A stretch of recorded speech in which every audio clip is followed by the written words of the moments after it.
Boom. Yeah, we got it down to a science now. Well, good evening, Eric. Good evening, Nancy. How was your day? Pretty uh, uneventful, really. But Just is kind of, that, so now the whole March basketball thing is over with? no, it's just over with for Syracuse. No, I'm so sorry. Kind of hoping we really would Joe not. would be so mad at me. Do we really have to talk basketball? Come on. No, they No. did. No, they lost last night. Frankly, the team they beat or the team they lost to was just the better team, Houston. And but hey, it was a fun ride, and Jim Boeheim's son really became a Did see that. That was pretty he interesting. really became kind of like almost like a national celebrity for the week, Buddy Boeheim, and so he looks like a really good kid, and I think he next year he's got one more year left, so. Yeah, so we'll see. But no, the games are still being played, and then the champion is determined a week from tomorrow. But I've moved on from basketball. So So what's no now what? I'm just curious. no, well, I mean, I'll still because I'm a sports person. I'll probably still. Just want to make sure that Facebook. Um, I mean, I'll still probably watch some of the remaining games just to see who wins it all. But I obviously my interest has waned a little bit because SU is out. But listen, there's life goes on. More importantly for me is I am on the cusp of getting my vaccinations. That's exciting. Oh, Now and it's Passover too as well. it is, by the way, I should just say I don't have an appointment yet, but because they have lowered the age to 50, I am turning 50. Yes, you can believe that later this year. So the next time they lower it, I will finally have my first appointment set. So I'm excited about that. And yes, Passover started Yes. last night. Um, what if I had a piece of bread right here and just immediately said, "Hey, look, no, should I get some matzah? I have matzah. If you want me to get some, no." Yes, Passover started last night. It's A bittersweet. matzo ball? Oh, I'd like a matzo ball. Well, let me tell you, that I do miss. Not that I couldn't try to cook matzo balls. I bet you could probably cook Oh, matzo ball soup. sure. Yeah. No, Do they I. is matzah a flour? It's What is just it? it's unleavened. It's just considered unleavened bread. Oh, so the little matzo balls are like chewy and yummy and soft and Very right? well. Yeah, I wouldn't say chewy. They're soft and in a nice broth. Sprinkle. Come on, I'm starving tonight. I like to sprinkle a little pepper on top. Yeah. Mm. So so yeah, Passover started last night. Yeah, like I said, it was kind of bittersweet because it's the second straight year I didn't get to Yeah, you can't go home yet. go to my aunt's house for a Seder. But, you know, knock on wood, fingers crossed, Passover 2022.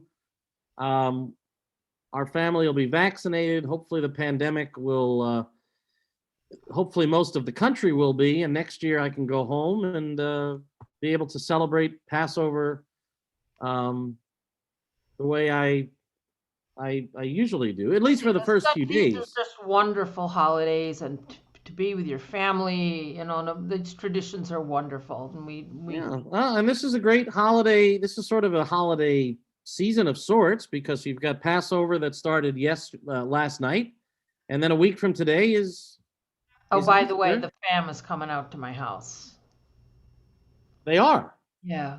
Oh, good. Well, that means a lot of work for you, though, right? Uh, I don't care. I've been feeling pretty good lately. Well, we like that. We like that, and I believe. My cousin William. What? I don't think I've ever seen him here in the. Wait a second. Hold on. I haven't even. I literally have not even checked the chat yet. William Yeah, Mr. Barber he's my is your. cousin. He is my mother's sister's boy. Oh, And we grew up together. There were some of us that grew up. together, and he's one of them. We all hung out Wow. all the time. He, Well, what's not true? We've got a family dispute. Hey, Beth Ann. See, Oh, you- I know what he's saying. He's been in the chat before, is what he's saying. oh, okay. He Dave is Donnelly a is very watching. successful hairdresser in Atlanta, Georgia. Hey, how do you Uh, like what's going on in Atlanta or wait, Georgia? who's a successful hairdresser? My William? cousin. Well, with a name like Barber, you would think he would know how to work Oh, with I hair. never even put that together. Hey, sorry. I mean, I never. Oh God. I Sometimes don't I'm want. so blind. I gotta get my jokes in now because I know when our guest joins us. I mean, I'm gonna play second fiddle to him as far as You humor don't goes. know that. Tom is a gracious, intelligent, wonderful guy. We're gonna have a good time. We're gonna have a Well, good time. I'm looking forward to. I'm looking forward to. We're gonna bring him on in a matter of minutes. And thank you, Dave. Yes, we are great, aren't we? Thank you. Oh, we have definitely good moments. There's no question. Now wait a minute. Why can't I see? That's weird. Normally I can see how many people are tuned in. I can't see that on my screen here. You're I know my always the friend. one who was I, able to tell me that, and I I know don't. my friend Renee. I know you're watching, Renee, right? There's Yeah. Rosalind. I haven't seen Renee chime in with a comment, so I mean, I know that you always make sure the setting is so that anybody can. Oh, it's on public. Yeah, okay. All except for a person is blocked. Yeah, let's not. We don't want to. We don't. We want to keep. Let's keep it positive. Let's keep it, Oh, okay. yeah. So how is Hey, there's Renee. It looks different. It looks different today. Really? That's because, as you can see, the shining light of the spiritual universe is shining in on Eric. Yeah. No, there is. You can see there is. I mean that's look at that. That's daylight right there. I know. It's nice. But that glare will go away. Hi, Renee. Always glad that Renee is here and waiting for some of our other regulars to pop in.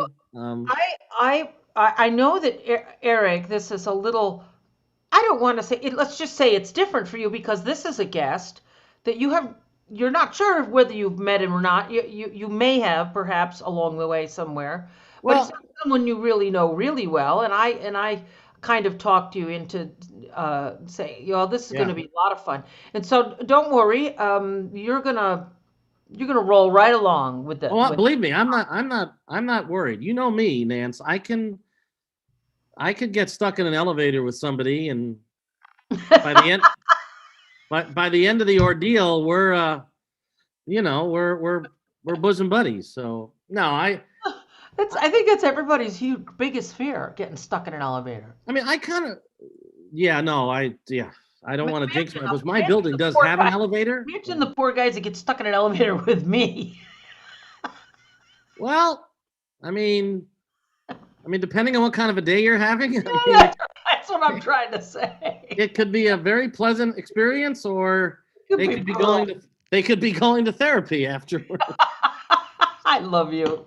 I love you. You're one of the reasons you and I have this wonderful show and this beautiful relationship is you get me and you know how I roll. It's a joy, and I just love you, Eric Cohen. I adore you, Nancy Kelly, and can't believe we've been doing this show now. We're closing in, Nance. We're closing in on a year. I know you're going to want to know what number show this is. Let me announce that, and then we can bring in. Doesn't she know I'm on the air? Oh, you're getting a phone call. I'll tell Kelly. Yeah, go ahead. Talk to Kelly. Hi, Kelly. I'm on the air, and so are you right now. Hi, Kelly. Hello, everyone. All right, I guess I'll call you later. Bye. Hi, Eric. I love you. Love you too, Kel. Wow. You'd think we've had Kel on twice. You'd think by now, almost a year in of doing these shows, you'd think she'd know that like 7 o'clock, like, oh, that's right, Mom's doing a show. Mommy. She's a busy wife and a busy mommy, and she does a lot. She does a lot. And not to mention she's my daughter, so she is a little wingy like I am. Man. She's a little wingy. I mean, and we've talked about this on the phone. I feel like I'm sort of a child of yours. You are a second mother to me. So. Well, I do mommy you a lot. It's a shame. You do mommy me a lot, yeah. It very well. But I'm sure Kel, can tell me what it's really like. Now. She mommies me now. That's a fun little shift that happens in life when the mom gets older, then the daughter kind of takes over the momming. Yeah. The roles reverse. But she's so smart that she knows that for me to put on Easter dinner is something she didn't think of it as a lot of work for me. She thought of it.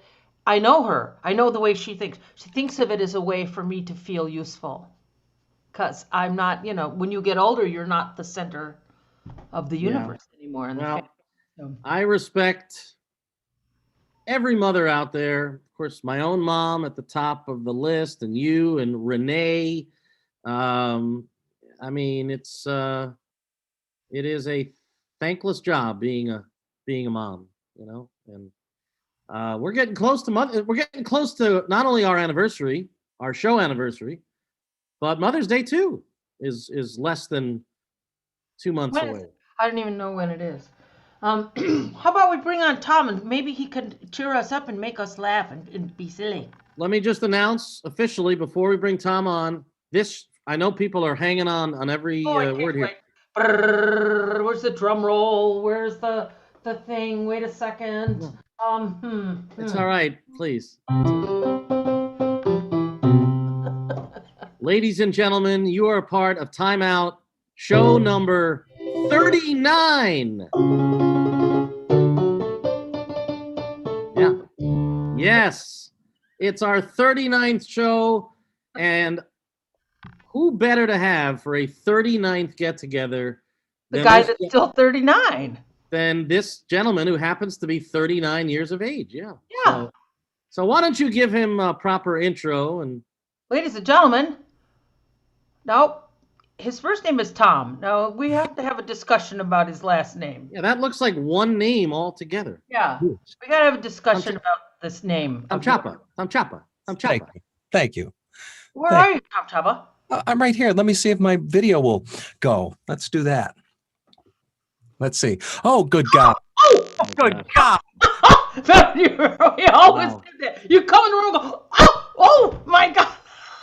Wait, I got to move you around, man. Yeah. Great. Moogly. What in the God's name? All right, so can we straighten this out? Right. Oh, boy. First of all, let me start by saying, have you had the pleasure of meeting Eric Cohen? I have not. No, I didn't think so. Eric Cohen, would you please meet Tom? Tom, the pleasure is all mine. I don't know how to say it, man. Tom looks like people I've met. I mean, I guess I've met a lot of, Yeah, I've met a lot of cute bald guys over the years. But I'm very forgettable. Thank you. We had a great conversation. It was awesome. Remember, we spent so much time together, that bowl of pasta, you and I. Wait a minute. Oh man, no! This is our first and hopefully our last. No, hopefully. Yeah. No. Hugh Cortini. Well, that's true. Cortini actually texted me a couple of photos. I don't know if you're going to want me to share these photos that he sent me, but we're going to embarrass you. Tom Ciappa, this is your life. This is your life. Do you have the ones with the hair? Do you have the ones with the hair? Never. Remember that 5th grade teacher you hated? Well, guess what? Nancy, bring her on.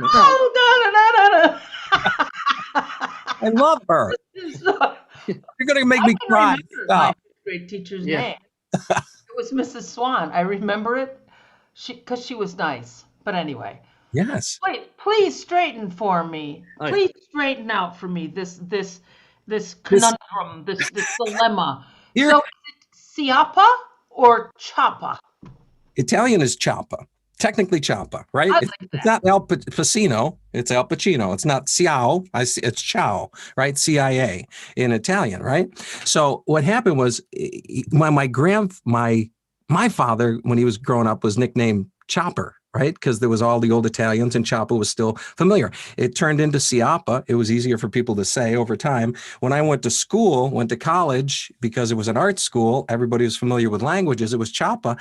And I was like, okay. And because that's technically what it was. So from the time I was 18, until, I went to Chicago and whatever, it was always Ciappa. So it was a longer period of my life that was pronounced Ciappa than Ciappa. So I'm so used to hearing Ciappa now, but I've given up. I've surrendered, Dorothy. When people say Ciappa, whatever you want to call me, I say, You know, I'm like, that's it. Just tell me when the pasta's done. exactly.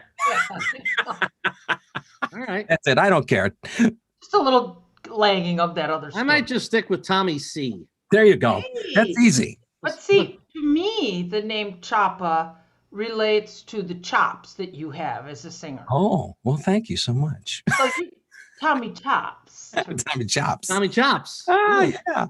Yeah. But no, it was one of those things, like I said, and particularly in when I was in Chicago and all the time I've done voiceover, it's always been Ciappa. So whenever I slate an audition, hi, this is Tom Ciappa. Hi, this is Tom Ciappa. So it's ingrained in me. Mm. Yes. Okay, we'll see you later. No, thank you so much. I got to tell you, I love your green room. It was excellent while you held me in the green room before. You have the best treats. Did we cover everything you had on your writer? Yes, you did. The M&M. Well, yes, almost everything. All right. Good. I appreciate it. Thank you. Yeah. Well, I mean, we try. Any cartoons in there? All right. You just lost me. You lost me on that one. You lost me on that one. And we're leaving. We're out. If Donna was out here, if Donna Militello was out here, she would tell us, she'd be excited that I mentioned cartoons. Cardoon. Did I say it right? Cardoon? It's I think they're dandelion greens, aren't they, or something? Cardoon. What is it? Isn't that what? No, what I hear that for dandelion greens they call. Oh God, don't put me on the spot. Joe will know this. Cortini. Oh God. Get him on here. It'll come to me. It'll come floating back. Wait a second. Did you just say Cortini? Boom. There you go. Hey. Yep. There he is. Oh, who are those other mugs? It's one bald head behind the other bald head. It's a series of, that's me right behind Joe. Yeah. Oh. Yeah. That was the best shot he could give you, huh? That was it. That's it, man. That's all we got. You know what? This was not the shot he gave me. I got this from other sources, but. Thank you. That was it. Yes, Joe said, here, I got a perfect shot of Tom. Oh, my wife just came down and told me it was Chigadia. The Chigadia. That's the dandelions. The Chigadia. Oh. Hey. What's cartoons? I don't know, but I'm not going there. I'm not touching that one. Somebody will ring in here. Is that water you're drinking, or is that is water, right? Yeah, sure. Yeah, sure. Yeah, okay. That's what it is. It's all right. It's water. It's water. So there's a lot of reasons that I got a Bloody Mary right here. Oh, you do not. No, I'm I the only don't. one No, that drinks around here. I got my wine. You got your wine. Give me that wine. I thought it would be fun for our audience because we've had a lot of musicians. We've had a lot of music industry professionals. But you do. Not only are you a great musician, you're a spectacular singer. I mean, it's astounding the talent that you have. But you do a thing to make money, to make a living that is very unique. Being a voiceover person, I mean, people have heard you and heard your commercials and didn't know they were listening to you. And what is even more fun is that you're doing it probably that's your studio right there that you're in, I'm guessing. Yes, I am. I'm in the studio right now. Yeah. Yeah. Right here in Oswego. Mm-hmm. that all these commercials, the national commercials, are coming out of your home there. But that's not. We're going to hear about your whole life. I want to hear about Chicago, living in Chicago, where you went to school, blah blah blah, all that stuff. What hospital you were born I in? want you to do 10 minutes. What's that? You got to do 10 minutes. 10 minutes. I don't. Oh, no. No, we're working blue. No. No. First of all, let me say though, too, I love you guys' show and I love what you do. And I want to say that because I love the fact that it's a show with conversation, that you go deep, you talk about stuff, it's entertaining, but it's also good conversation. And that's so missing today, and it's an art, I think, to have good conversation. So I really appreciate it. And so thank you. Some people don't. Thank you. Everybody sits in a room with their phone. Yeah. I've seen people text each other rather than talk. I know. And that's, to me, there's a lot lost in that translation. There's so much lost in that. Oh, I get in trouble with all my emails and texting. I have to go and sit in the corner sometimes. Yeah. Nancy's in timeout again. She does. Oh, no. Yeah. She gets in more trouble than me, but it's fun to see her. It's fun to see her kind of get out of the mess she gets herself. My dad says the higher up the ladder, the stronger the wind. That's a good one. That is a good one. Good old Orville. You never met him. No. But let me tell y'all how I met Tom. Well, I don't even know how you and I met. Yeah, please. I think I knew your uncle. Yes. I knew your uncle. Mm-hmm. I sang at his joint. It was called the Shacky Patch. Yes. If I got this right, it was in Oswego. Mm-hmm. We bred the whole little big band in the Shacky Patch, which was a postage stamp. I used the beer cooler as a dressing room. Wow. Whoa. And that wasn't big. And other things. Yes. So I think I met you there. Well, you actually played, I think, in my father's wedding, the reception, when he got married, and I think my uncle arranged it. And I think I sat in it then. This is a long, that was at the Foundry. At the Foundry, yeah. At the Foundry. And was my father's, when my father got married, and the second time they had a reception there. And my uncle had arranged, I think as part of, as a gift to my dad, to have you guys come and play. And so I remember going in and I got up and did something, but I can't remember what it was. Years ago. Yeah. Yeah. Oh, well, and we hired you right on the spot, as I recall. But man, I can remember the time I met Tommy C. It was actually about 13 minutes ago. It was. I'm hooked. Let me tell you. Might have been 10. It was so forgettable. It was so forgettable. Oh, come on, man. I love that. That was a great Nat Cole song. Forgettable, so forgettable. No. I like it. Do you want to come for voice lessons? I got an opening, Eric. Well, no, I'm actually more interested in voiceover work, but well, we'll talk about that. You can exit the show later. It'll just be Tommy and I and talk to him. Yeah. We'll talk all about that. Tommy now to you. What was that? Yeah. You're having your own little laugh there, Nanny. What is it? I don't know. I'm in a pretty good mood today. I've known Nance for 25 some years. Never once have I called you Nanny. Have I? Never called you Nanny. Well, he would enter. All right. It takes a certain type of friendship to call you Nanny. Excuse me, but I was laying down some background here.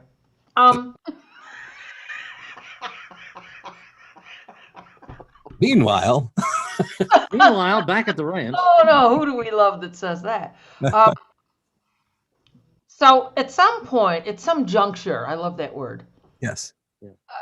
Tom came to me. Now we're talking about somebody who's been singing. I don't know when did you start singing? How about that question? Oh, high school bands.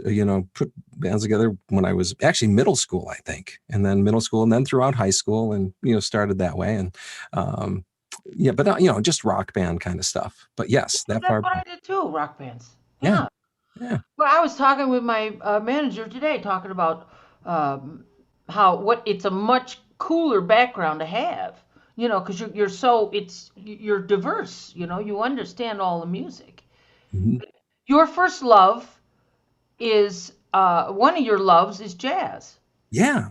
I mean, you really dig jazz, and you're with me like you're an Al Jarreau fan, Oh, Beethoven. love Al. I mean, that was, yeah. And it was actually got pulled in from, you know, playing in bands. And then in my senior year of high school, the choir director pulled me in to do Guys and Dolls, right? Pulled me into the theater to do Guys and Dolls. So I do that. And then through those connections, I get connected. Doc Barisi, who was connected to Jim Saluri, who used to be at the college, who was connected to Jerry Exline.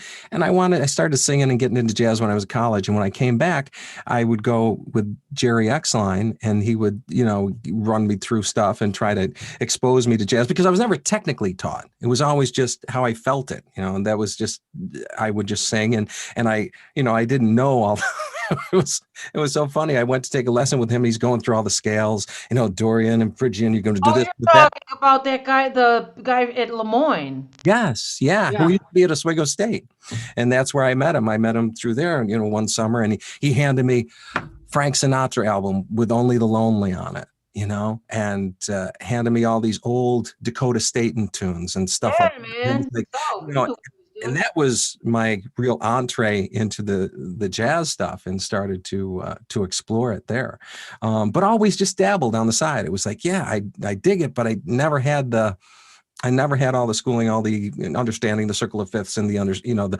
musicianship of it outside of just how I felt, how I just worked off impulse. And that's why I came to see you, Nanny. Yeah, that's sort of where I was segueing. Yes.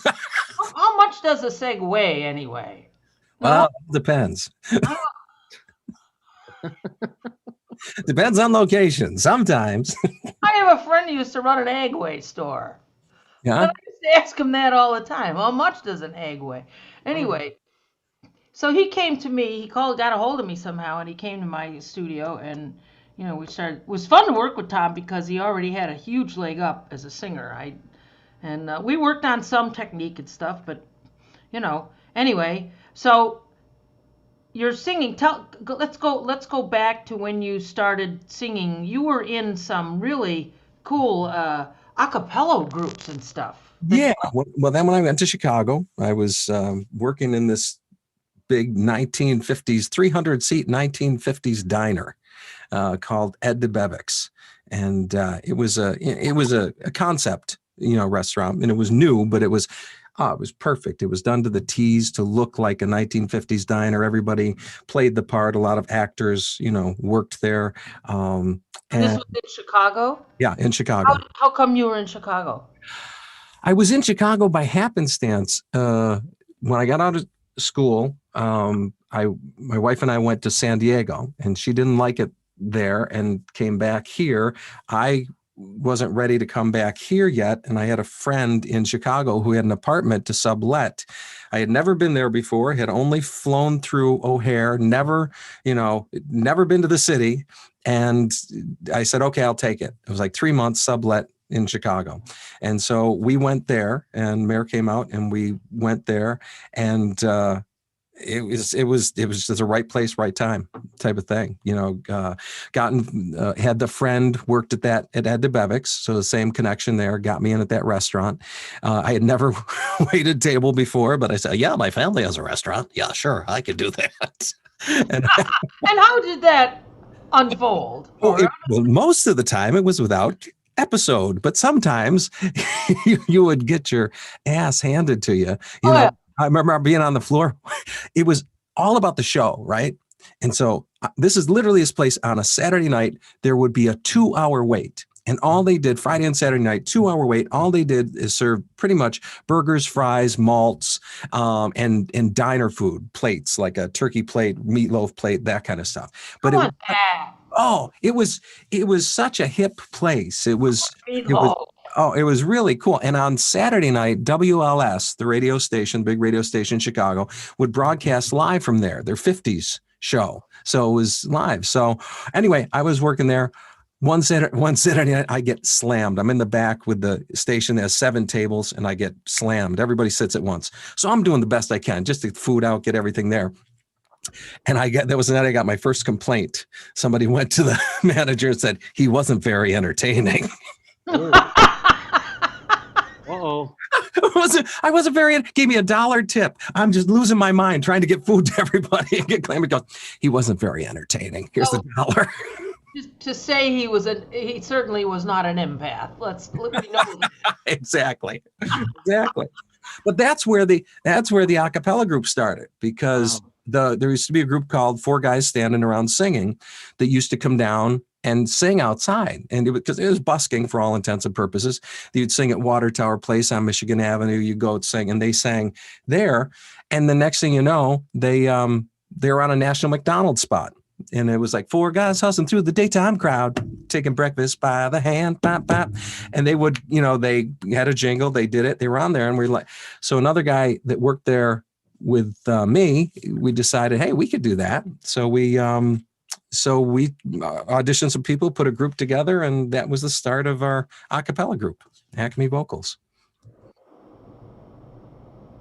Now, funny that he would mention Acme Vocals was as you were telling that story, and Nancy knows this about me. She knows that I try to oh God. Yeah, I try to dig up some cool things, and so sure enough, dear. Why don't we take our audience back to No, let's not. Why don't we take our audience back to 1991? Oh, now correct me if I'm wrong, Tom. This is Acme Studios, and that's a gentleman named Mike Muir. Mike Moore. That was Mike Moore. That was I think it was our agent's place, and that we're doing mass mailings and stuff and sending out promo kits. And wow, yeah, we were shucking and jiving. Yeah, you did get the hair one. Thanks, Eric. Thanks a lot. There's not many hair photos, believe me.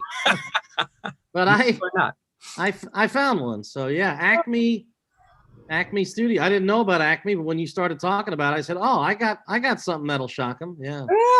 Acme Vocals. That was it. Yeah. And that's what we're doing. Sending out promo. There's VCRs. Oh, look at that. I know. I could. VCR. Oh my God. Video cassette. Video. Yeah. Recorder, yes. Yes. Video. And those were VHSs to go with the VCRs. So we were sending them out. They were our promo kits. Oh God. But yeah. Anybody watching our show that's saying VH what? Google it, okay? Yeah. I watched, there was a great documentary on Netflix, watched it last night with, it's The Last Blockbuster, and talks about the whole demise and the one last Blockbuster that was open until just recently closed in the Pacific Northwest. I've heard about that doc. Yeah, it's pretty cool. That's a pretty cool doc. Wow. Something to watch. My daughter put me on something called the Nick. The Nick, KNICK. I got in a little bit and I quit, but I don't know. Yeah, no, there's some. All these doctors. It's a long story. I don't want to get into that. But so I find singing, doing choral work. I find it a little confining because of my need to constantly wander around in the music. Yeah. So how did that work for you? Did you feel confined doing choral work?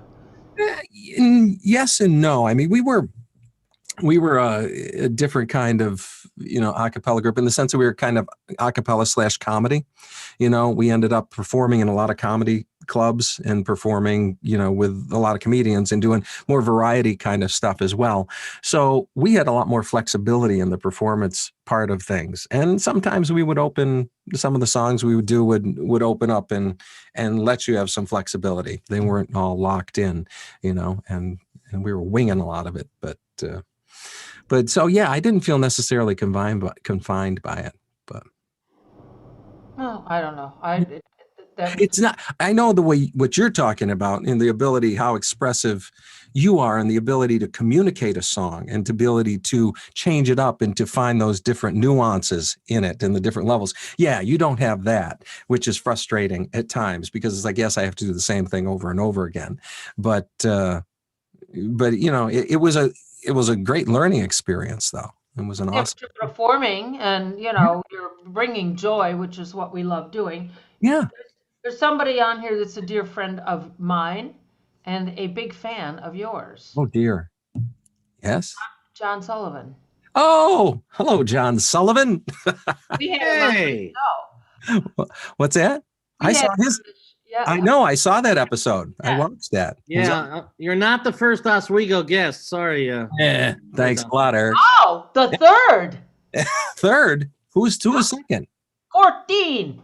Oh, he's from Fulton. You don't. No, yeah, I always say Oswego. yeah, sorry, we can't get Cortini Oswego credibility there. Hey, Oswego, Fulton, why?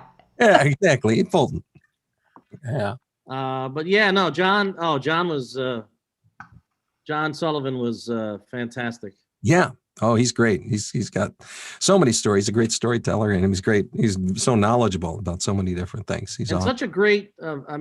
What is it about people from Oswego who have just they're so articulate, such great speaking? I mean, John Sullivan, his voice alone drew me in, and Tom, of course, his voice is his gift. Well, among many of the gifts that he has, but clearly you've got a fantastic voice, or else you would not, have had the amazing career that you've had. So no, it's nice to have John here, and Donna is here, by the way, Nance. Yep. Okay, Donna, I got to ask you a question because Tom Ciappa could not answer this question. Cardones versus Chigadia, Donna. Cardones versus Chigadia. Yeah, this is a big question. Let's throw down. She'll get out. Everybody thinks we're all Italian. I mean, one time somebody asked me, you get a kick out of this, Eric, because you're a New Yorker. You're a New Yorker, Long Islander, New Yorkers, all the same thing. Yeah. But you stayed in Syracuse. And one time I was somewhere else in the country, and somebody said, "Are you Italian?" I said, "No, I'm from Syracuse." Which is Palermo. Oh, there's your answer from Donna. Siragusa. What is it? Tell us what it is. This is the. You don't see it? No, she said she made them. Yeah, right above that. She says, I don't want to butcher the Cardones. Cardones rhymes with Benny Mardona. No, okay. Yeah, what is it? Cardone. Yeah. See, the slang for that was Chicadia for the dandelions. Because some people used to smoke that. They used to call that, the Chigadia that they would smoke, which is a different kind of Chigadia, if you know what I'm saying. I think I got you. I get your drift. I got you. I got you. I'm just saying. Why don't we just talk like this all night? Let me tell you something. I can talk. I mean, I might be a Jewish guy from Long Island, but I can talk like you guys. All right? Yeah. I got a little Sicilian in me. Oh. John Sullivan said Sicilian and Irish, the best combo. Oh, that's me. Yeah. Would that be considered Sicilian-ish? I don't know. I just made up a. I like it. I'm Sicilian-ish. Sicilian-ish. Yeah. It's silly-ish. Oh my God. Tom, I don't want to admit. I hate admitting this to you. I hate admitting this to anybody. But I feel like. Go ahead. You can talk. It's just the two of us. Go ahead. Yeah. And I apologize, but here I am, nearly 50 years old, and I have never been to the great city of Chicago. Get out. That's sad, isn't it? Don't you fly through there, or you don't? I always fly through there, but I don't even think I've had a layover. I went to the Green Mill, man. Ah, isn't the mill awesome? I sat in at the mill. Did you? Yeah. On Thursday nights, they have an orchestra that plays there. On Thursday nights, 18, 20-piece orchestra, and it's just amazing that they do these one of the guys that runs it gets all these arrangements out of and pulls them out of the archives at, like, I forget where in the libraries or whatever, and they're all these like 20s and 30s arrangements, big band stuff, and it's amazing. It's amazing the stuff they do. It's As a matter of fact, Mike Moore, the guy that was in that picture, Right. managed that group for a while. And I went down. They were at Lincoln Center outside during the summer, Wow. playing out there outside. And when they had all the swing dancers out doing stuff, it was pretty impressive. It was a huge. Well, I mean, and Chicago is known for, I mean, obviously not only its music, but the comedy scene in Chicago, of course, the is legendary. Segue, Eric. I think about what SCTV came out of. Well, Second City did. Or, I'm sorry, not SCTV. Yeah, Second City. SCTV Second City. came out of Toronto, the Toronto version of Second City, Second City Toronto, and that became Right. SCTV up there. But guys like Eugene Levy and no, Eugene Levy, that was Second City, but Eugene Levy was SCTV, but Correct. Second City was quite a laid the groundwork for some great comedians as well. Tremendous. Martin Short came out of there. Well, and all those guys that spun into SCTV, because it was Second City Television, came out of the Toronto thing and went up there. And some of them, they cross-pollinated with Chicago initially, and some of them went there and came back and forth. But I mean, Chicago, for the improv alone, and that's where it comes from, Second City and the improv and the skit comedy and all that stuff that went way back to, oh God, all the people that came out of there early on. But then so many people use that as a launching pad to go to SNL. They do. How close were you to that scene? I was. Were you on the peripherals at all, or did you? Yeah, I was adjacent to it because of voiceover. I was adjacent to it because there came a time in reads when everybody they were asking for is, we want a Second City kind of read. We want an improv kind of read. We want stuff that's loose. We want people to be able to play with the stuff. So a lot of the talent started coming in. And I'm trying to remember Brian Stack. Brian has got a lot of writers. Tina Fey came Rachel Dratch. We were at the same agency. And so I would audition with Rachel. I did Rachel's demo tape for her one of her time. And then there's Brian Stack and Brian McCann, who went to write for Conan. Yeah. I remember. I know the name. I've seen him on tons of sketches for Conan. Yeah. Brian McCann and Brian Stack, both of them. And they're the nicest guys. I used to know them. So I would meet those people. And as a matter of fact, a friend of mine who was in there in the performing is one who got me into voiceover, and got me in, took my demo tape in and dropped it with an agent. And that's how, that happened. But I would always, the Second City stuff was always great. And so many people, again, working at Ed DeBevick's, a lot of the people that were waiting table were Second City people. Bob Odenkirk. I don't know if you know Bob Odenkirk. He's Better Call Saul. Better Call Saul. Bob. I worked with Bob at Ed's. Bob was waited table there, and then there was a group of theater people. That he would that worked and had small theaters, and that he worked with. Another friend of mine, Brian Hamill, was a writer and went to L.A. and did stuff out there. So what was your when you did stand up then by yourself? I didn't do stand up. We performed in comedy clubs because, like I said, we were improv / comedy. We took the stuff and we twisted, we performed it. We were, it was just a mix.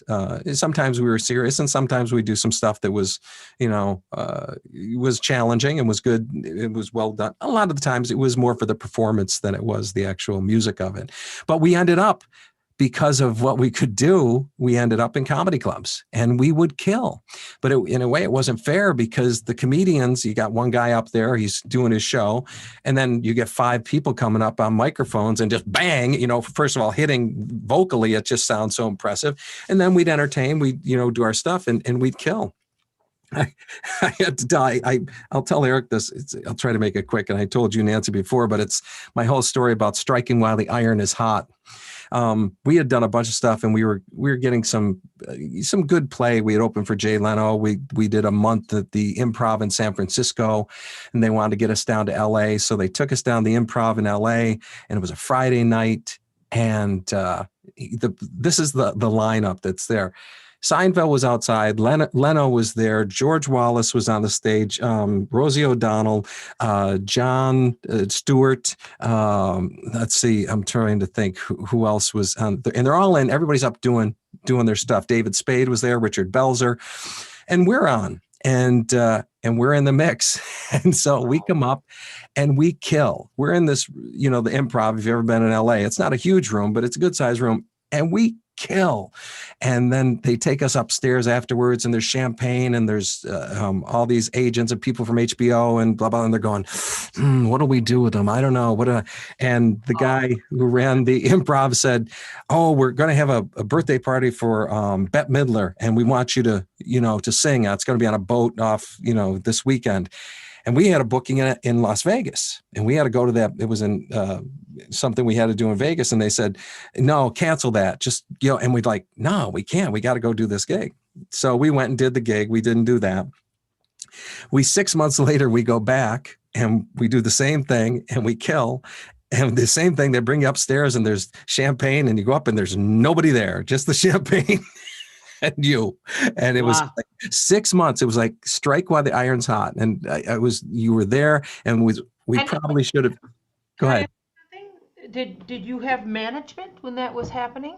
Yes. Or were you guys kind of on your own to make that decision? We had management, So my question is, a manager would have said, "No, don't mess with these guys. This is the door. Run through it." Right. Like, why? That's the thing you want to kick yourself in the butt for, Yes. Yeah, because you don't know. Afraid the guys that were making the cardoons in Vegas. There you go again. Boom, back to the cardoons. Hey. It always goes back to the cardoons. Like it or not, back to cardoons. But yeah, you're right, though. I mean, that is one of those things. And we were at that point, we didn't have, our management was just local and small. It wasn't national. It wasn't somebody who would say, nope, this is the move. Go ahead. We'll cancel that gig and whatever. Was it Bud Friedman? Yep. That ran the Improv? Bud Friedman and Mark Lanau. Okay. I only know Bud, but I know. Okay. Yeah. Bud was the face. Bud. Bud was the face. You always saw him when they had the show on television, and you saw Bud. You never saw Mark. Mark was an actor too. He was one of those guys that was always there. But it was pretty cool. It was pretty neat time. These are all the things that make you who you are. When I met you, I mean, you used to come to my studio for lessons, and did we ever get anything done? I don't know. We did, Nanny. Hi, Nanny. We know. We start getting into this, and we dance and laugh. Oh my God, the show. Yeah, we get stuff, but we'd always start talking about things. But you and I were big on the politics. Yes. Yeah. Yeah. Yeah. By the way, for anybody who is watching and wondering, I feel like there's some curiosity out there. I have to do this. This is this is the famed Ed DeBevics that Tom was talking about. Yes. Yeah. Let me tell you something about this. This place was built. The guy that the company is called Let Us Entertain You, right? Lettuce. And the guy's Rich Melman was the main guy who started it. They did Maggiano's Little Italy. They did the Everest Room. They did the Pump Room. They managed all those things. And he had huge numbers. They built this place from scratch. It wasn't an old building. They built it, and it was so popular. I believe this is like 1984 is when it started, 84, right. 85. And they built it, I believe, for $2 million back then. And it was so busy and so popular, they were able to pay it off like in the first 4 or 5 months, or at least the first year. They would run from 11 in the morning till 11 at night. They just were nonstop. It was just incredible. But that was it. It's gone now. There's an apartment or condo building. Oh, it's a shame that it closed. Yeah. It was so cool because he'd bring in people from LA to dress it, and it was like to the T in terms of the 50s and the style, and it was done so well. Yeah. Didn't they have a place like that at the Destiny Mall? It's not like that, but something. They did. Stella's. Was it Stella's or Stella and Stasha's or something? Was over at another mall. Wasn't it? Or was I'm it thinking of Wise Guys, but that's going back. That was Bruno's. Bruno Sharippa? Bruno, sure. Yeah, you know Bruno. Yeah, well, he got. I'm trying to remember how we worked because through Acme I met Bruno, and that's how we did something or we worked. I don't know if we did a show up with him, and then I had another friend, Diana Limo, who was a comedian who worked down through there and worked the rooms, and so that's how I knew Bruno or knew of him. Yeah. Now I'm trying to think of that place at Destiny. You talking about the comedy club at Destiny? I don't know. That was just I don't know what I'm saying. You know that you don't pay attention to me. I rarely do. No, that's no, that's ouch. Far from true. Did you feel the temperature drop in here? Man, it just got cold. That's okay. Well, I'm really good at making friends. By the way, in case you're wondering, the picture. In case you're wondering, Tom, the picture that Cortini did share with me. It was this. Well, actually, he shared two, but this was one of them. This is circa 2012. 2012. And this would be. Yeah. Ooh. This is when Cortini still had hair. Yeah, I did not. I had bailed. And the person you cannot see off to the side is Joanna. Joanna Jewett. Yes. Tremendous talent. Yeah. She's awesome. Yeah, Joey girl.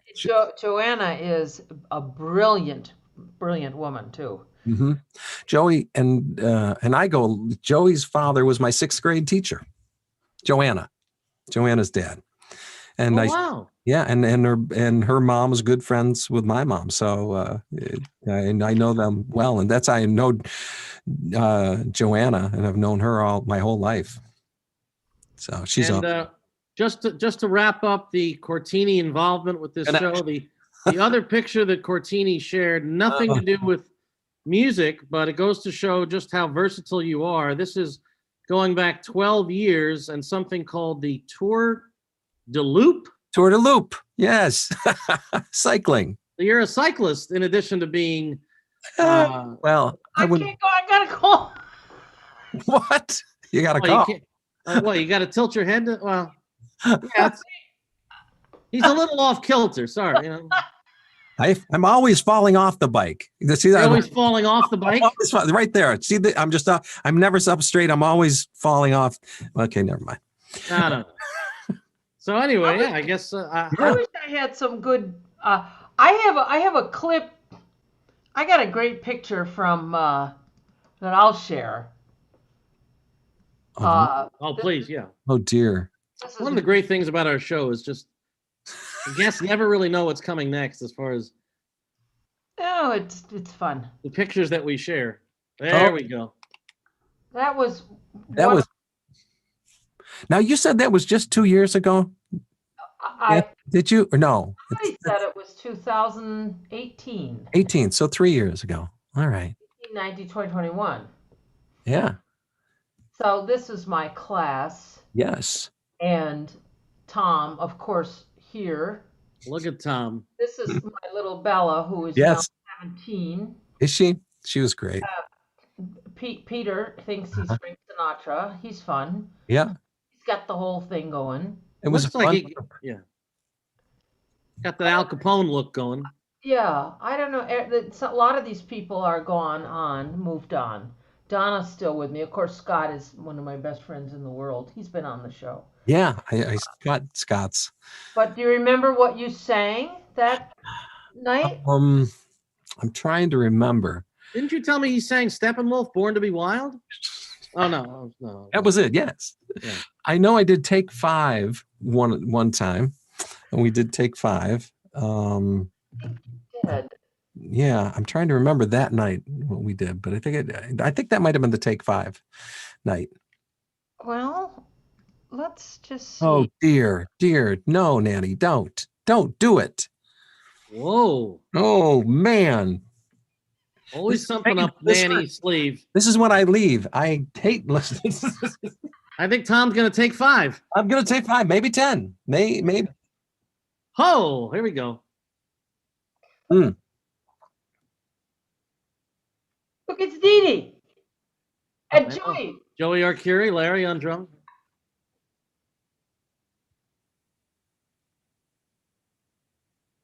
You stole love the roll. I'm going to come over there and I'm spanking your beef. You know how I feel about that.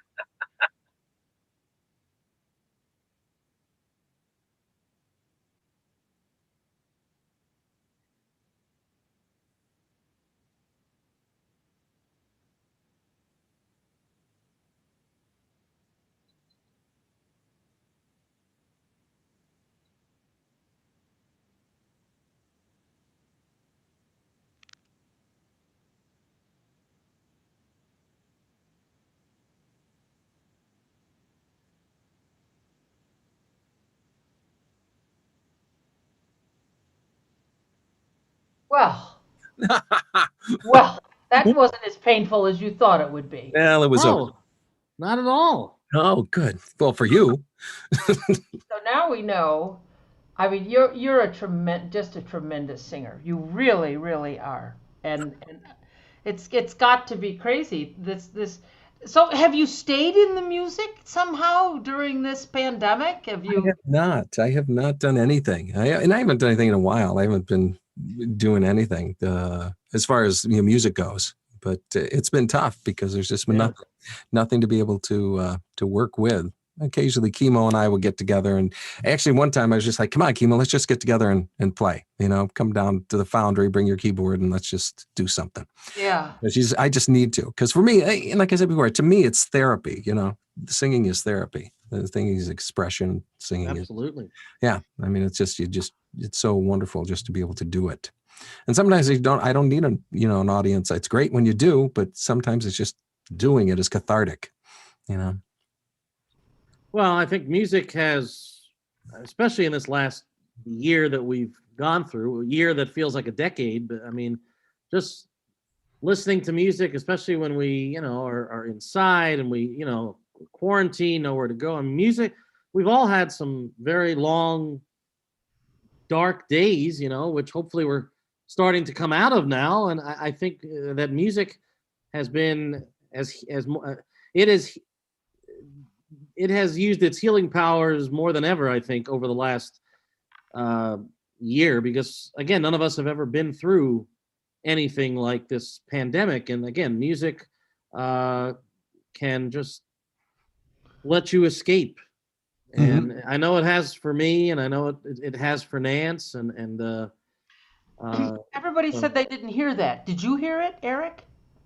When I played that? I did.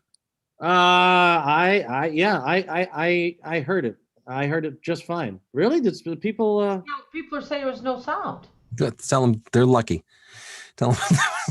That's not so. You're so good. Stop it. I'm not seeing that in my chat here, unfortunately. I did get there is something here from Tammy Murphy who said show the lip. No. Don't make me play. Don't read anything from Tammy Murphy. Don't read anything from Tammy Murphy. All right. Should I not say what she said? Okay. Well, I don't know. You be the arbiter of that. You're in charge of it, because I mean, it's not that. I don't think it should show the lip sync pic. I don't know what that means. What's this? Are you keeping something from us, Tom? Oh, I did. They had a lip sync contest fundraiser here in Oswego 2 years ago, and I did it. And I did from Dreamgirls. And I was all dragged up. My name was Cinnamon, and I was all dragged up. Tammy, does this picture exist somewhere? Please. It's on Facebook. Somebody put it on Facebook someplace. They actually video of it. Yeah. All right. Well, I'm going to do some investigating. I'm very sad that people didn't hear you singing, because I shared the sound and everything. I don't understand. I heard it, and maybe the bots shut us down. Oh, please. Really? Yeah, they do that to us. The Facebook bots. They get us. We don't like them very much. So what I want to talk about now is your voiceover work. We want to know how you got into it. You touched on it just a little bit earlier, but this has become a very successful endeavor for you. Well, it's the way I made my living for almost 30 years, pretty much. This will be the 30th year this year. Well, Um, it seems like a normal thing to you, but trust me, to other people, it's a very interesting thing, and they don't understand how people do this and how they get into it. mhm. And, you know, Well, for me, it was right place, right time. I was always interested as a kid in cartoons, right? And that's the thing. You go, oh, you can do things, make sounds with your voice, do impressions, all that kind of stuff, which I love.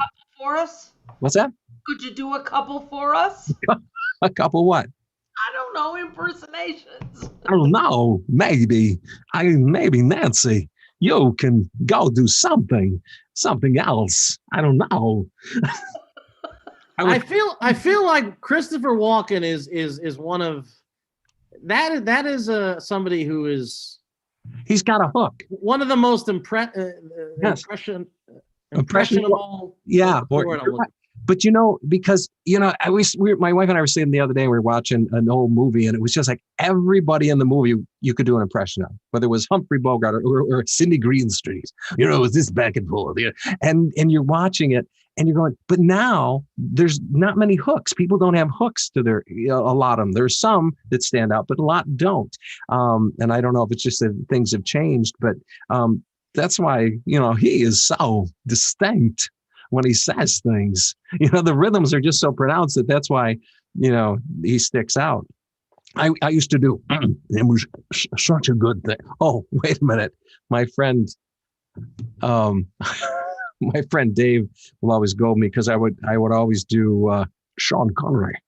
Tonight, it's not what your mother said last night, Trebek. And I would mess around from SNL when they the Celebrity Jeopardy. Oh, right, Celebrity Jeopardy. yeah.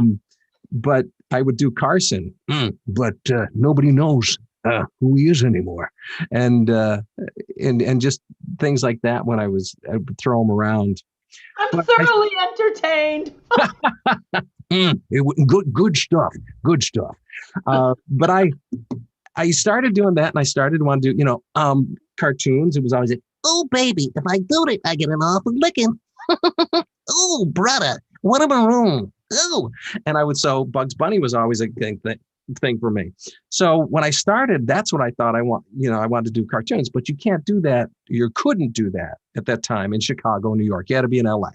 So I got in and I took a class. I was doing a show at a theater, and I took a class. They had on the board voiceover class. And so I took it, and it was at this woman's house, and she was a voiceover actress. And you'd go to her house on a Tuesday night with about 7 other people, and she'd give you a copy, and you'd go and you'd read, and she'd sit there with a glass of wine, have a grand time. Say, She's from my tribe. That's right. She's one from your tribe.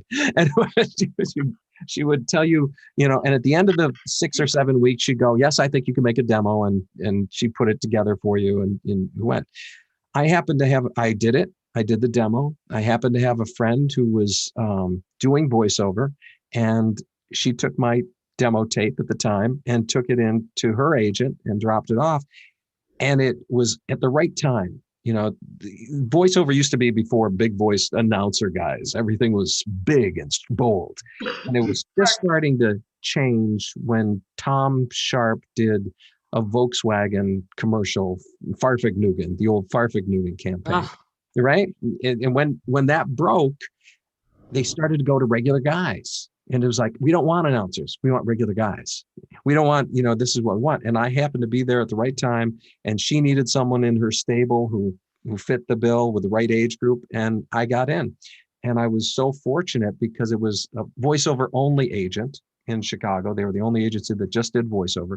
And she was awesome. She was a wonderful lady, and she was tremendous to me, and guided my career and got me auditions, and you just started working and doing all sorts of stuff. Well, let's hear you. What's that? Let's hear you. I have one here right from your website. Yeah, I actually do as well. Go ahead, Nancy. You want to go ahead with it? Oh my God! Wait, I can't stop it. Whoa! Stop! That's the tree just came down on the car, didn't it? Oh, it just won't even stop. Oh, I give up. Did you get that one? Will you try, Eric? Oh, in the meanwhile, while he's looking for your website, Tom Ciappa, Cortini wants you to hear you. Uh-oh. No, I know he does. Hey, man, I dig you so much. I do. Nanny, What? you and I go back so long. There was- Oh, he gets Very that tr- thing.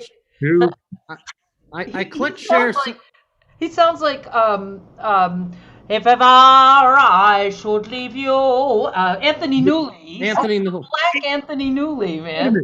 I got to tell you something because that's a reference that a lot of people don't, Anthony Newley, there's one. And this blew me away. Think of David Bowie. Ground control to Major Tom, right? Ground control to me.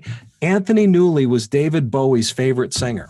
And if you think of Anthony Newley now and listen to David Bowie, he's all over it. I didn't know that. Yeah, I mean, listen to it because you listen to. No, it's right there. Yeah, I know. Right there. Ground control. Isn't that? Oh, I like David Bowie even more. Yeah. Oh God, he was. Oh. You know, I met him. No. Yes. Oh, what'd you do? I was in Chicago opening. It goes back to Chicago. There you go. Where did you have some cardones with you?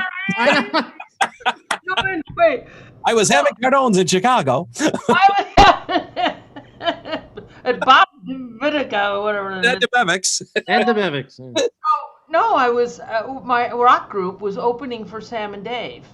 Oh, nice. And Bowie was in the audience. I mean, to see Sam and Dave. I mean, not me. Mm-hmm. Little goofball blonde lady singing stupid stuff. So I walked up to him, and he was eating a burger, and I just walked up to him because you know me. Yeah. Here I go. David, what? I said, "Oh, I love your orange hair." He goes, "Oh, it was blue yesterday." He goes, "You want a bite of me burger?" Oh, I love the fact that we're talking about Bowie. But you know what 3 days ago was, Nance, right? Was it his birthday? 3 days ago was quite the anniversary. Oh, that's right. It was all over the Facebook. It was the date that he was taken arrested In Rochester. in Rochester. There it is, a famous photo. Yeah, Oh man. 3/25/76. What did he do? Didn't he get caught smoking a bowl or something like that? I wouldn't doubt it. I mean, I don't think Tom's been caught doing that. Hopefully, No, I have. I'm sure you have, and that's what Renee loves about you. Yes. Although I do not partake anymore. Ah. I don't do anything that would harm my instrument. I don't do any kind of inhaling of anything. No. So I think I can share. I want to be able to some share. of those. I didn't mean to interrupt. You had it all staged, and then I can't. When Tom and I get together, we cannot control the insanity. Exactly. All right. We just All right. We love the insanity. We love it. So I think let me try something here. Okay, I want to share a couple of Tom's voiceovers, but in order for me to do it properly, you got to give me a moment. I will be right back. Just talk for like 15 seconds. You'll understand why. I'll be right back. Just keep talking. Wait, there's no business. business like show business like no business. I know. No. Everything about it is exciting. Everything about it. Oh God. All right, so here we go. Oh my God, what's he got? Well, I want to try to see if I can hold up the product while Tom does the voiceover. So let's try this here. Let's share screen. Oh, wait a minute. Oh no, share sound. You holding the product up if you're sharing the screen, Eric Cohen? Well, that's a good point. Well, actually, I can see the little box of you.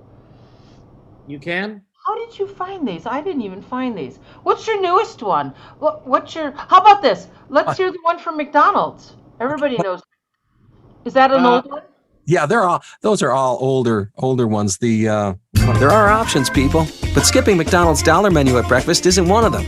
So grab a sausage burrito, sausage McMuffin sandwich, premium roast coffee, and more for just $1 each. That's the simple joy of breakfast at McDonald's. You sound like a 10-year-old. Sorry. All right, so you can you see this? Yeah. I'm holding it up. Oh, yes, you got a different one. Yeah. It's technically not the. Here we go. Here's Tom doing another product. Yes. You love the taste of butter, but think about your heart. Thanks to Smart Balance, butter just got better. Introducing Smart Balance Spreadable Butter. Some things I don't need to know. That right, Tom, is one easy, of them. relax, Some things stop I it. don't need to know. That is one of them. Thank you very much. Okay, there we go. Tom doesn't know when to stop. So actually, I thought I had Smart Balance in the fridge, but it's actually Earth Balance. I use Earth Balance. You do? Yeah, I do. Yeah. Well, so it wasn't quite. It didn't quite match up with the one that you did. But now that's why I kind of departed for. Should we listen to Kahlua? Kahlua. Oh, I love Kahlua. That was a Here's good Kahlua. So smart. It's so Kahlua drinks to go. They're pre-mixed, so you can pour yourself into the party. I'm going to eat whatever and lay. Damn, you sound like you're being seductive in that. I remember that session. I remember doing that. That's Which one have we not heard? Let's go to for those Toyota drivers out there. What if the air were clean again? Would the grass be greener?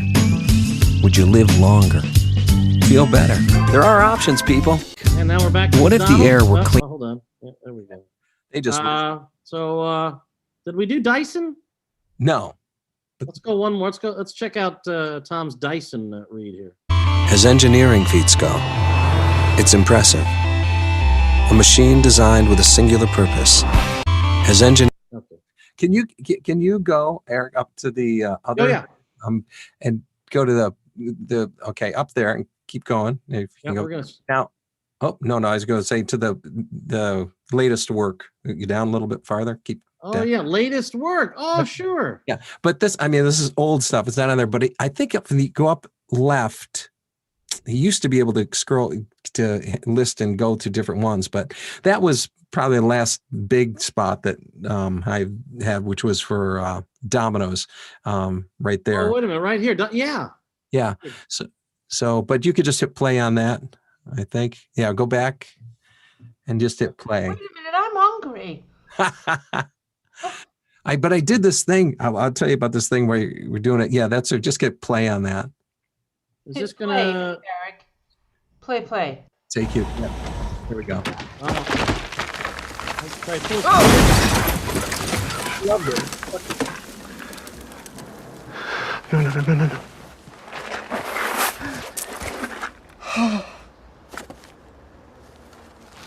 He's gonna slip. Watch this. When you carry out, some things are out of your control. But with Domino's new carryout insurance, we'll replace your pizza if it gets ruined after you leave the store. Carry out large 3-topping pizzas for $7.99 every day.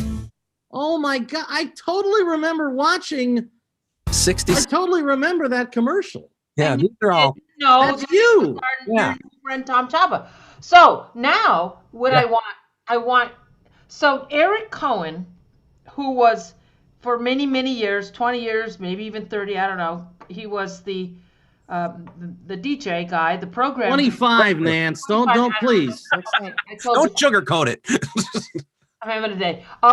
So he wants your professional advice. He thinks he could do because of his voiceover. He wants to know, how does someone even begin the thought of doing something like that?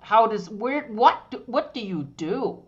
Well, I mean, it's changed so dramatically from when I got in, and just like everything else, the way it's changed, the industry has changed relative to music and the gatekeepers and, influencers and how you get on. So it's easier now, and particularly now with the pandemic, it's easier to have access to different things.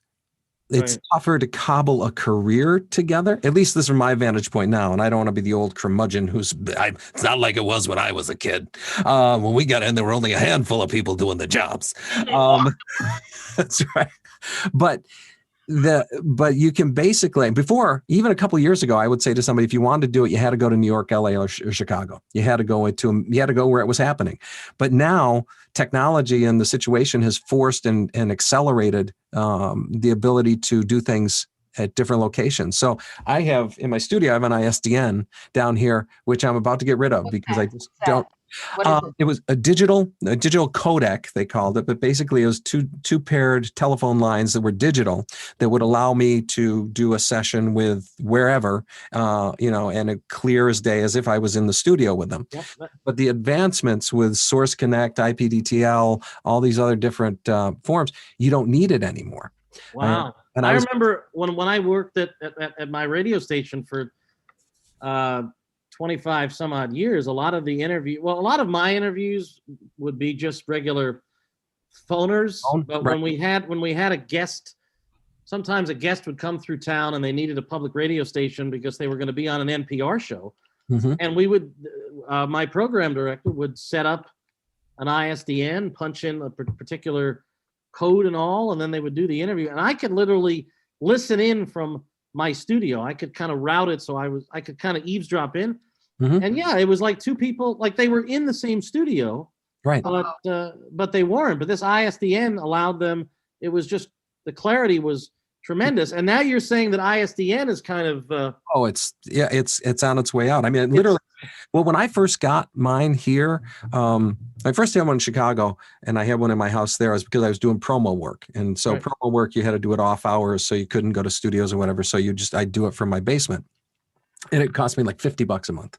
And then when I moved here to put the line in to here, because it has a dedicated 2 pair of copper wire lines that had to be put in, it was like $10,000 for them to do it. And making money making commercials.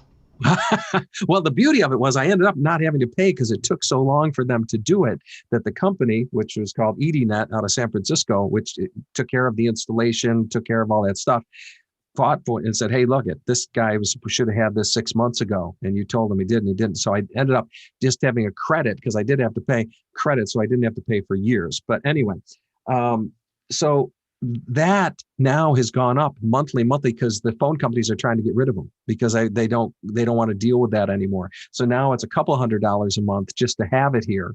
And then if I do a session, depending upon if they call me or I call them, it's $1 a minute or $2 a minute, to do it, versus Source Connect, which I can get and sounds just as good as ISDN, or they will route through ISDN. What is Source Connect and where does one? Source Connect actually came out, and I knew the guys who started it in Chicago at a studio called Another Country, and one of the engineers there started this. And basically, it's using digital, the internet, as your codec instead. Yeah. And basically, you're going over the internet, but it's incredibly clear. It's comparable in terms of level of bit clarity as ISDN, and it's like, it's so easy. You just get it in, it's on your computer, you click on it, they click on the other end, there you go. And it doesn't cost you anything. It costs you to put it in, but it doesn't cost you, there's no monthly charge on it. So once you get it, you're done. Well, you're talking about being in a rather sophisticated situation that you have worked on. There's a word I want, it's escaping me. You've created this over the years. But for someone like Eric, I mean, do you make demo tapes? What do you do? I think there are a couple of things. Yeah, you have to make some sort of demo and something to put together to be able to put up on a place. Though there are the non-union approach and the union approach. That's a whole other story, which we can get into. And I'm union, Screen Actors Guild and AFTRA, which are now SAG-AFTRA as one. Right. But it's being overtaken by non-union work over throughout the country, and it's becoming more of a commodity. So the access points are much more. Non-union work is less money for the client. Yes, it's a lot. It's and not necessarily. Again, that's a whole other conversation. but basically that's the perception. And so people don't want to get tied up with the union, so they don't want to do it. But unfortunately, they don't have to pay much either, So there's everybody, there's so many more people doing it now.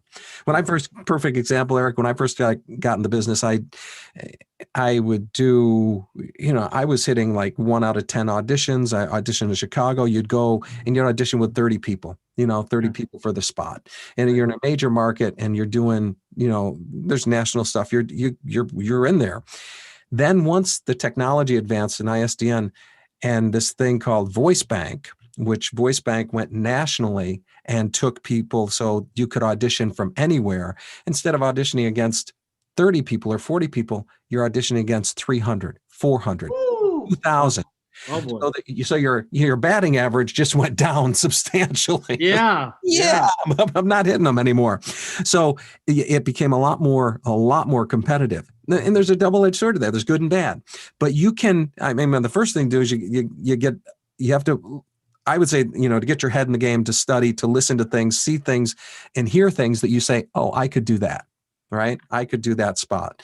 And then you practice it. Then you pull up copy, pull up magazines, pull on the internet, and just start reading and get comfortable reading, get comfortable hearing your voice, get comfortable, just going through the steps of being able to say, yeah, I can read that spot. I can make it sound like this. And you do that until you get a little bit of a range together. And then you would go do a demo.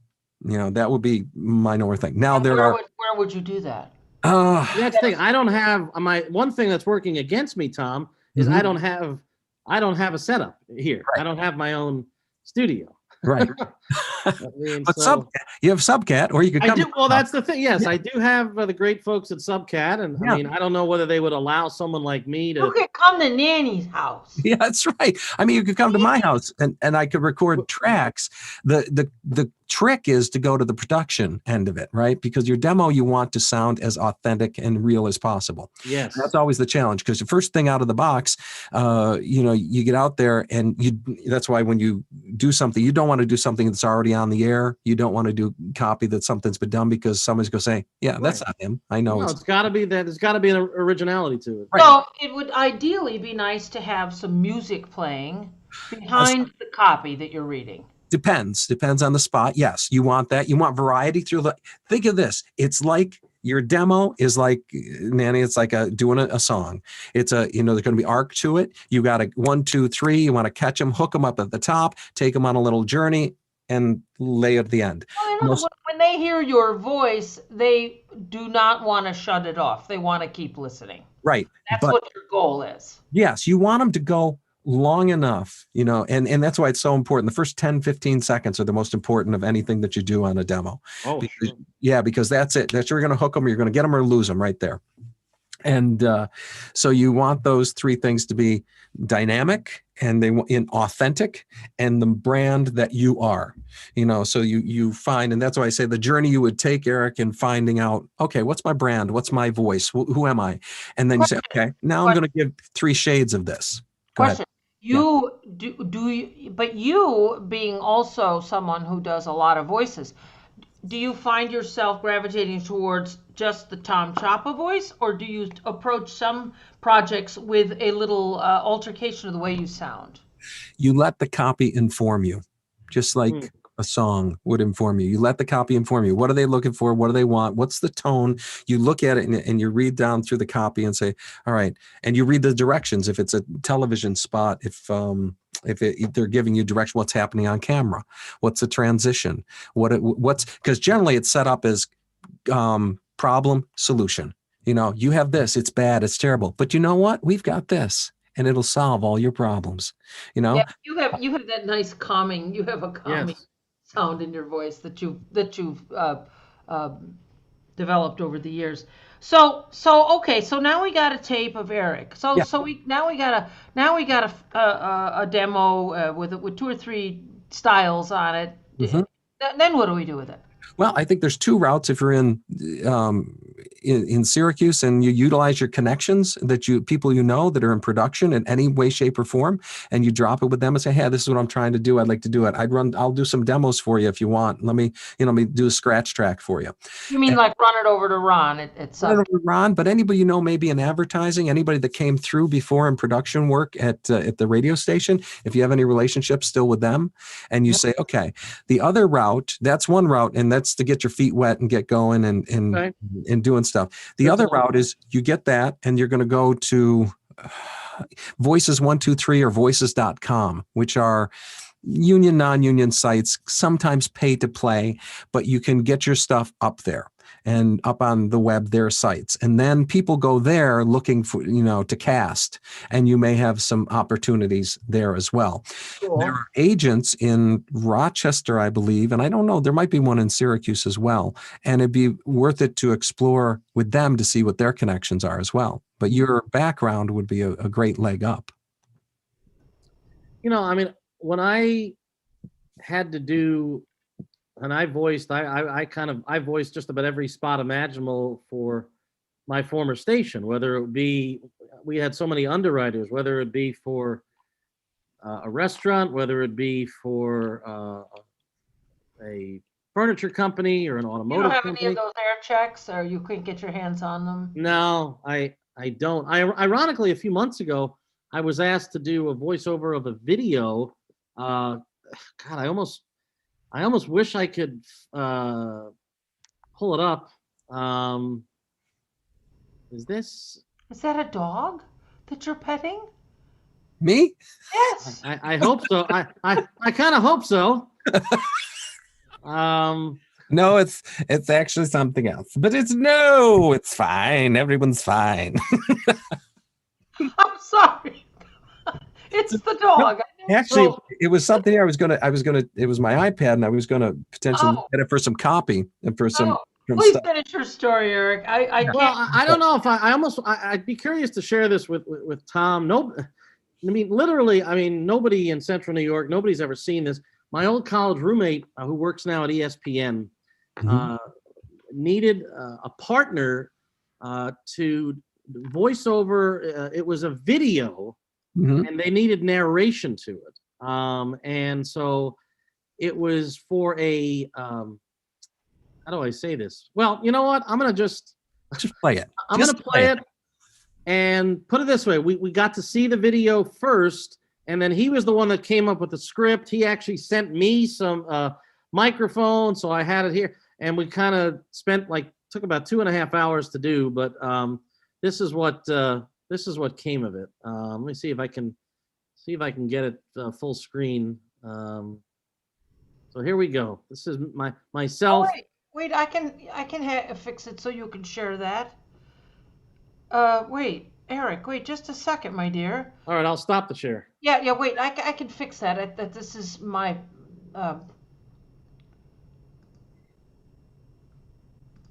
Now, if you'd like to go to the internet and then actually share it, or is that on your computer? You can still. It's on my, it's on my computer. You could still bring it up on your screen, and then press your share button, and you can share it.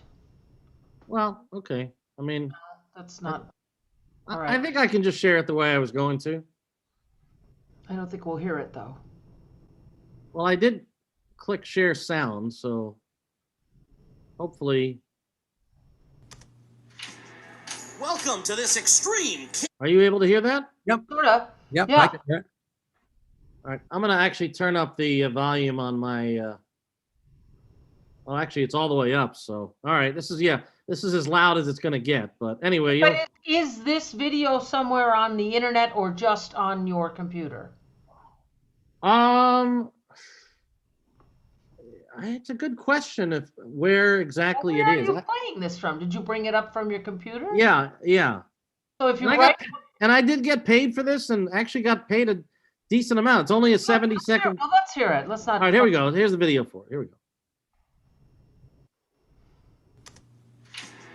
Welcome to this extreme King of the Outdoors match. We've got a 650-pound bear Kobuk taking on a 45-pound Raric Pacific bear cart. Well, when food's at stake, a man will do anything. Look at it again. That bear's stomping a mud hole on that cart. That But you look, were? the bear cart is coming back. It's taking Kobuk's best shots, and Kobuk's had enough. The cart! The cart! The cart! Uh-oh, the Raric Pacific's now under attack from Bad Mama. She goes 6'2", 480. And she's really laying the smackdown. But look at the cart. The Raric Pacific is impervious to pain. In the immortal words of John McEnroe, you cannot be serious. Bad Mama's gotta be getting frustrated. She senses that garbage inside, but she can't make the Raric Pacific cart tap out. Oh, the inertia, the sheer density of it all. Wait a minute, business has just picked up, and Bad Mama turns to attack Kobuk. Here's the Well, tag. Bad Mama always was the leader of that Here's team. the tag. How do you know? She told me. The bear cart is the winner by unanimous decision. I predict we'll be seeing these on every street curb in America. Okay, there you go. So basically, oh, let me stop the share.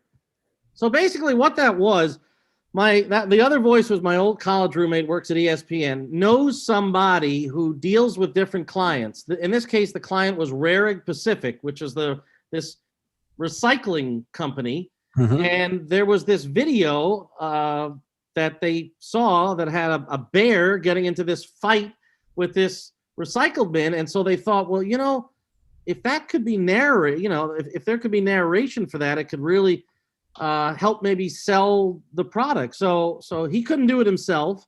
And so he sent me a copy of the video. He wrote the script. We fine-tuned the script. And then I literally sat because the acoustics in my apartment weren't good enough. So I literally sat in my car with a microphone and with the recording equipment that he mailed to me. And it took forever to do. And then they wanted that we sent it to them. They wanted some fine tuning. Anyway, bottom line is I wound up getting still speak to you? I wound up getting a $500. Believe it or not, I got a $500 check for that. If you can believe it. Oh, that's not enough. So listen, that's obviously not. And again, of course, for something like that, I had to be like, really, I had to kind of have my it wasn't like, hey, hi, welcome. It's not we're not doing a funeral home. So. And he guided me through it, but my friend Barry. But watching the video, I was going to ask you this earlier, and I don't want this. I don't want to run our show too long. But when you did the Domino's spot, right. Are you giving the video first? Do you get to watch the video and then tailor your voice to the video, or are you just doing the script and then they lay the script down to the... Sometimes, both. I've done both. Sometimes Okay. you just get copy and then you've never seen anything. And then it's just like, okay, that's it. And then other times you'll get the script because it's dependent upon the transitions, or you'll get a rough cut of the video, and you go, okay, and I'm going to try and sync up with this or transition. Generally don't record the picture. Used to in Chicago, it was a big thing to record the picture, and you'd stand there and there'd be a monitor right in front of you, and they'd roll, give you a 2 beep, and then you basically put it in because they were looking to get that feel and the time and do everything. But the technology right now, so many things are Frankenstein together that they'll just basically take all the reads. Like, I'll take this from there and that from there and this from there. Yeah. They'll put it together. Well, and the reason I was shown the video for this was, again, it was all done, as you could tell, it was done for comedic effect, Mhm. Yeah. But I've always Put felt on that, the show Holy Moly. What's that? You don't probably know that show, Holy Moly. I Go don't. check it out. You'd don't. be great on that show. But I just know that for different, again, having never done dentist professionally like you, but I do know that, this right now, yes, this is my regular, normal speaking voice. This is the way that Nance and I almost called her Nanny. So many of my friends call me Nanny, believe it or not. But Nance knows my voice, and if Nance and I were talking on the phone right now about cordones, this is pretty much the way I sound naturally. But if I needed to, and again, this is what I think I would need an expert like yourself, is if I need to adjust the intonation in my voice, if I need to bring it down a notch, if I need to raise my energy a bit, because every whether it's, again, you did Sears and you did the Smart Balance and you did Dyson, every spot is looking for every spot is looking for a different kind of energy and maybe even a specific kind of voice. So I think what Tom said yeah, was as precise as you can get. And I can tell you when I look, I'm at a place with music where I can take the song and look at the page and Yes. look at the lyric, yes, and I can do a really great read on it just because I know what this is going to do, where this is going to end up, right? just from looking at the page. Yep. Wow. Okay. Yep, the flow of the lyric. So what he's saying is the flow of the copy is going to give you your clues of how to read it. Yeah. Okay. And it's not only the flow, it's just the words. What are they saying? How are they saying it? What are the words they've chosen to use? What are the operative words? And you're going to go, oh, after a while you go, just like Nancy's saying, you go, oh, you know where this is going. This is because they've stepped on these notes repeatedly. And it's like, okay. And they've drawn, two comparisons, and they keep doing an up and down, up and down, up and down kind of thing. That's my boy, Luca. Mystery solved. There's Luca. Anyway, and so they evidently it's not a really soundproof booth, but it's close. but it'll tell you enough for Domino's. Yeah, it was right. But it does do the dynamic. So you listen to that and you look at it, but the first things first are being comfortable with you and comfortable with, like you said, oh, you're good and very comforting, and I've got that thing down. You learn where those placements are. You learn emotionally how to get to them. You learn how to, because you're the instrument, just as in music. The similarities here are so, incredible because a spot is a beginning, middle, and end. A demo, beginning, middle, and end. Song, beginning, middle, and end. You're taking on a journey. I'm telling a story. It's a narrative, right? But I want to keep people engaged and interested. What are my transition points and what am I saying? And how am I going to say it in a unique way? Right. And your unique way is just you. It's being comfortable with you. Right. That's and you know it. I will go back. I talked about the Farfig-Nugent spot and Tom Sharp, and a friend of mine. Tom Sharp was a copywriter in Detroit and a comedian, stand-up comedian, before he went out to LA, and he was writing out there, but he was also trying to do voiceover. And a friend of mine in Chicago used to be in LA and he used to be at the same agency. And Tom Sharp would go in and no one wanted to read with him because everybody thought he's terrible. He's awful. Don't read with him. Just don't. Nobody wanted to read with him because he was just unique. He was different. Well, at a certain point, that unique broke through. And when it did, it was like, get me Tom Sharp. Get me someone that sounds like Tom Sharp. I want Tom Sharp.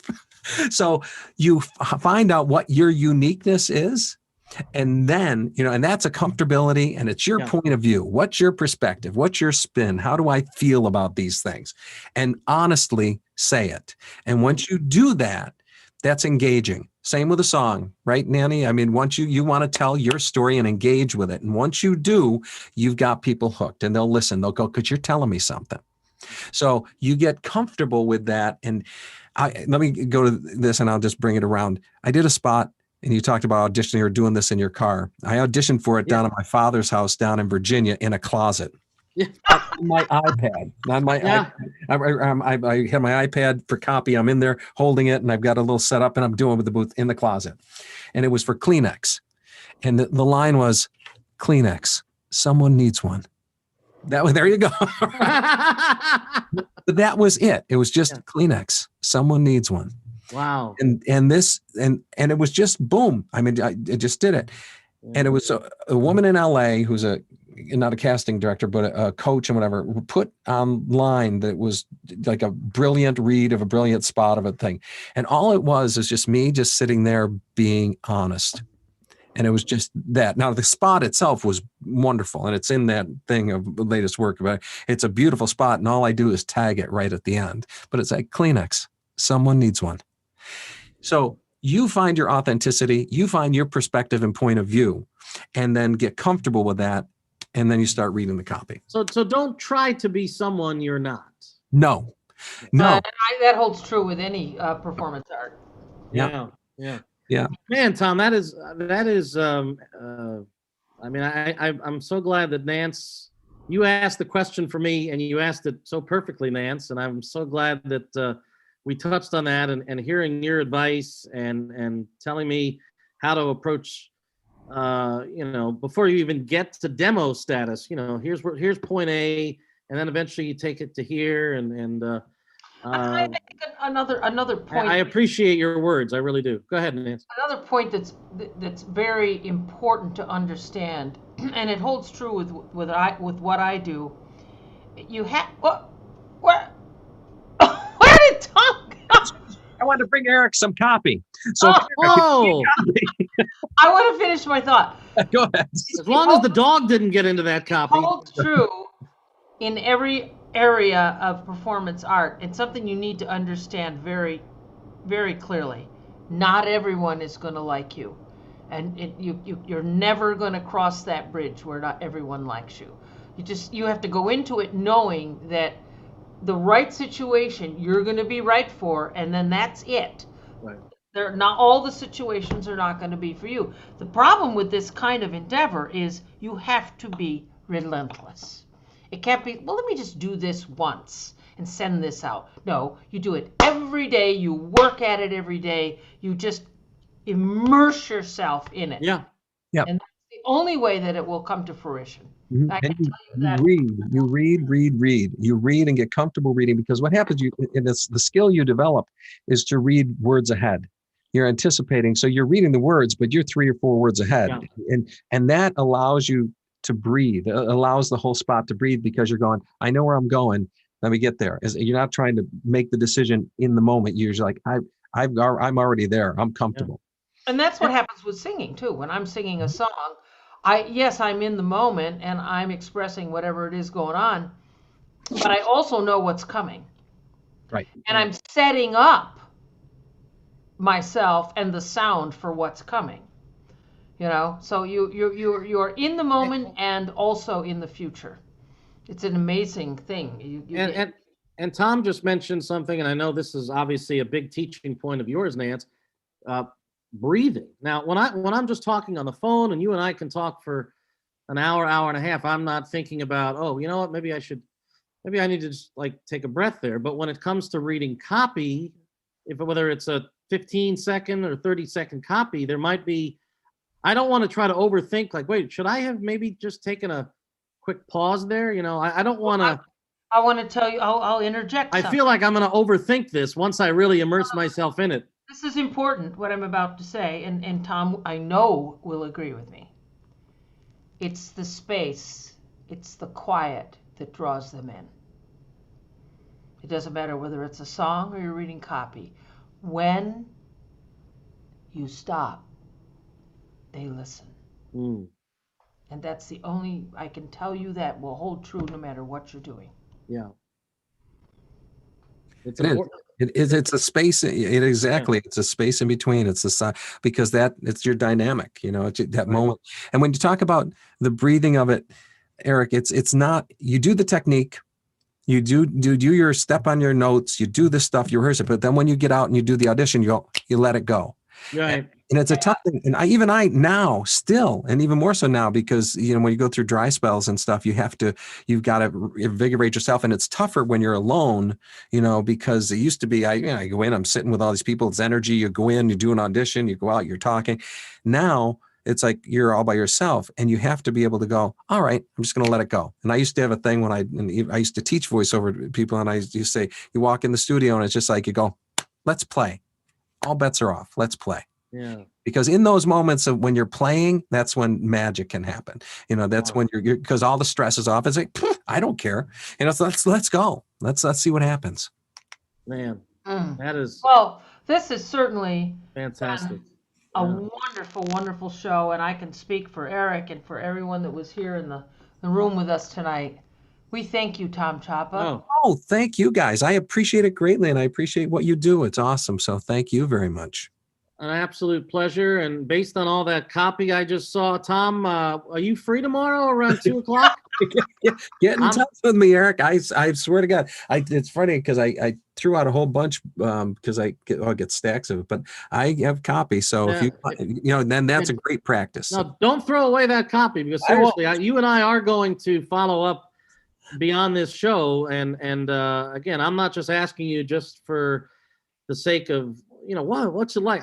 This is something like a new chapter in my life that I feel that if I really can immerse myself in it and also learn from somebody who has experience in this, like yourself, I do feel that there could be there could be a future. Although I know there's a lot of competition out there. Look, I'm not looking to become the next. Nobody's going to become the next Don LaFontaine. Like in a world. In a world. I did a spot with him once. You know who that is, Nance, by the way? Don LaFontaine? I know the name, but he did all. He was mainly Tom would know. He was the voice behind most of the major he was the motion picture trailers. Yeah. And he got that. He used to be a producer that did that, and he got it because the voiceover guy didn't show up one day, and so he said, "I'll step in and I'll do it." And then basically stepped in the booth, and that's how it launched his career. But he was one of the first guys in a world where people come together. Yeah. And he made millions doing it. He used to, he was in the day before there was ISDN in LA, and he used to book in 15-minute increments, 15 and 20-minute increments. And he was had a very high rate. I don't know what it was, like $1,500 for boom. And there's a coach in LA named Maurice Tobias, and she would ride with him there. He had a limo that would take him around, and he would just get in the zone. She said he would just get in the zone and get where he's going to be, get out, do the session, get back in the car, drive to the next one, get out, do the session, drive it back. I read that too. Yeah. So I was doing these spots. I got cast in Chicago for libraryofcongress.gov. And he was on them, and he was in LA, and I was in Chicago, and we did it via ISDN. And I remember it was, I'm trying to remember the spots, but they were like of fighting monkeys, or is it real? Yes. Is it this? Yes. Is it funny? It's two monkeys fighting. Of course, it's funny. And he did this wonderful thing with it. But he had such a persona that preceded him that even the producers, they're like, should we talk to him? It's like, just go ahead. And he would book. He was just an amazing guy, but he was the pioneer big trailer guy in LA. Yeah. Dang. Absolutely. Nance, 30 seconds. I just want to ask Tom real quick, and it could be a yes or no answer. Have you ever done or thought about doing audio books? I have done some micro books. I have not done any long ones, but there's somebody in Casanova that does them. Hello. Tim Page. He's a very talented young voiceover guy, younger, and you can find him on Facebook. And he does some audio books. I mean, he records them, so he'd be a good resource for that. I've only done like micro books that are like. Okay. All right. Was just curious. You said his name is. They do one of the main sources of income for Todd Hoban's studio is audiobooks. Is it? Is that really? Oh, I didn't know that. Yes. Yeah. It's a different animal. Because I remember at first a lot of people in our business would poo-poo it because it was like, whoa, forever you had to sit there. And a lot of times you had to do it and edit yourself, produce yourself, do everything, cut it, do it. But it's, if you can get some things where they pull you in as characters or somebody else is good, they're going to pay enough to have somebody else engineer it for you. It can be really great. But I can turn down to people that coach that as well. Okay. In that way. Great. Well, you and I are definitely going to be in touch. And Nance, everything you said about this show, it exceeded. I had fairly low expectations for this show. Thank you. And Eric, I shoot for mediocrity and occasionally I hit it. But see, I figured maybe he was going to break out of Rodney Dangerfield. Well, you get no respect. No respect. Yeah, go do a little. Hey, do a couple. Do 30 seconds for us. Take us out with a couple more, maybe. I don't know. When I'm on the spot, it's like they never come to me. It's do you have a Jimmy Stewart? No. Jojo's paddle. Yeah, Nick, don't you know me, Nick? It's me, George Bailey. And on that note, Oh man. listen, we wish you lots of love and Yeah. just all kinds of great things. Well, thank you. I can't wait to see you in person, Nanny. And hopefully this will be opportunity up there. Yeah, they're playing. And it was a pleasure to meet you, Eric. So Great to meet you, Tom. And you and I are definitely going to we're definitely going to stay in touch for sure. all right, we'll do. All right, we'll let you get to your dog and enjoy the rest of your evening and stay healthy, be well, and You too. Nance, I guess I'll wish you a happy Easter in Thank advance. Yes, it's a great. I can't wait to eat some more food. Yes, we're all about eating food. And we all come back to what's the word again? The Cardones. The Cardone. Cardones. There we go. All right. Let's close with the Cardones, ladies and gentlemen. Right. Oh, all right. Thank you, everybody. Thanks, Tom. Thank you so much. It's been a blast. That was fun. Thank you. Take care. All right. Love you guys. Take care.